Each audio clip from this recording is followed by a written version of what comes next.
What's up, you guys? Chase the Dark Sage here, back with another figure review on Tamaki from Fire Force. I don't know how I always get that one confused, but this is an ARTFX J 1/8 scale figure from Kotobukiya that I bought from Big Bad Toy Store. Shouts out again to my boy Zen. I bought this figure for $129.99 as well, like my Shinra figure. If you want to check out that review, the link will also be in the description down below. This purchase, thankfully, also came with the pre-order bonuses as well, which is a make or break situation for me buying this figure overall. But before we continue, if you do like dope figure content like this, don't forget to show your boy some love by doing the usual thing like liking and commenting on the video. But if you're new here, don't forget to hit the subscribe button. That way you'll know whenever I post newer and doper content. If you want to hit me up outside of YouTube, follow me on all my other social media platforms. All my links will be in the description down below. So,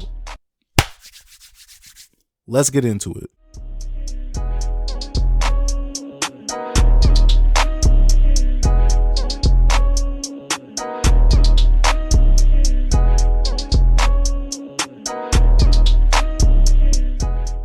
Now, let's talk about this figure and how much I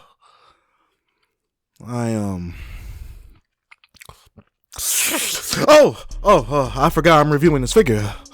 That'll be going in the jar later.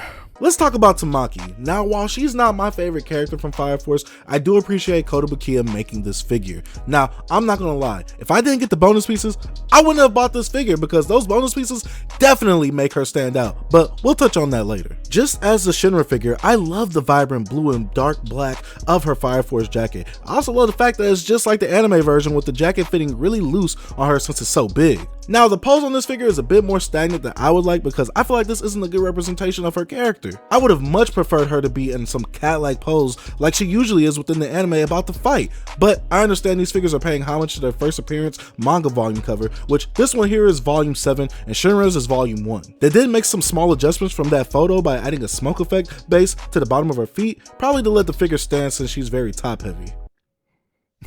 And yes, I mean top heavy.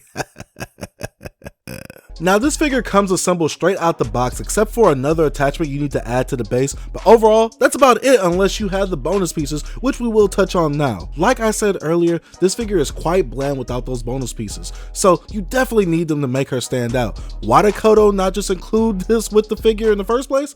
I have no idea, but at least they exist in some type of form. Now, putting these bonus pieces on was such a pain. While they had intentions for the bonus pieces from the beginning, they were complicated to put on. For example, one of the bonus pieces is supposed to be swapped out from a piece of her base to help support the fire ability, the cattails, and I would say without the instructions, you will be lost. Replacing that part wasn't too difficult, but once you start having to add her fire tails on, oh my God. These pieces were so annoying to attach that I had to start and stop the recording process of the video multiple times just to get it right. And when I did get it right, they kept falling off. I would attach one of her tails and the other side's tails would fall off and vice versa. This figure probably took 5 years, yes, 5 years off my life on how stressful it was to put together.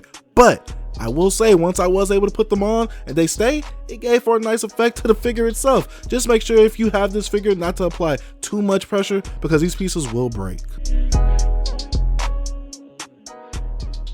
Now let's talk about these bonus pieces that replace her pigtails, which I also have a love-hate relationship with as well. Love how these look on her head, but hate the process of putting them on. Just make sure you keep the box that way you can keep the pieces you replace on the figure with the bonus pieces stored somewhere safely.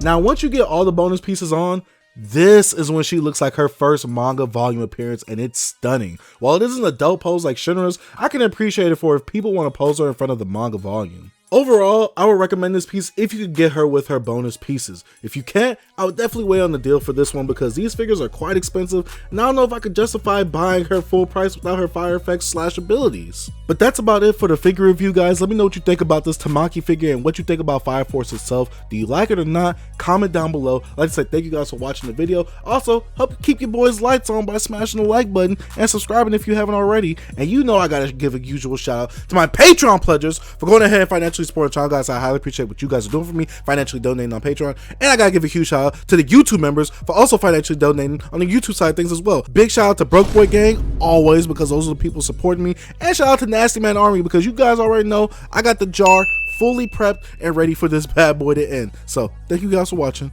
Dark Sage out. I got some work to do. Peace.